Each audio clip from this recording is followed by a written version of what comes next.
The sad truth is, this isn't the first case we've seen like this in Arizona. Team 12's Bianca Bono is joining us live now with just a few more examples of teachers busted for behaving badly. Bianca? Yeah, Mark Caribe, you said it. This case out of Goodyear is far from the first of its kind. Tonight, we're taking a look at other disgraced teachers also in trouble for having relationships with their students. One of the most notorious scandals in U.S. history.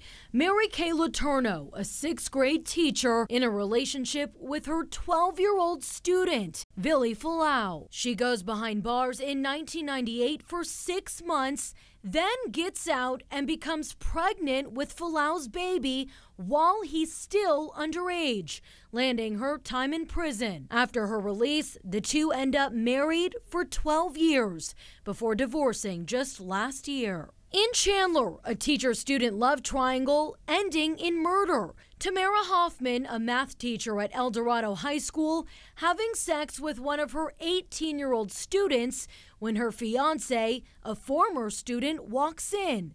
Sixto Balbuena stabbing the other student to death. Up next, Phoenix teacher Rosanna Brown, who taught at Ed Pastor Elementary.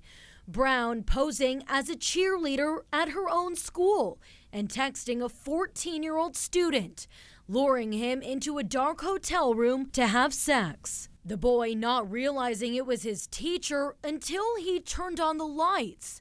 Brown now teaching again, but in prison, as she serves a 20-year sentence. And just last year, Kara Loofborough, the 26-year-old Tempe teacher, charged with exposing herself to one of her 13-year-old students via video chat and letting the student touch her.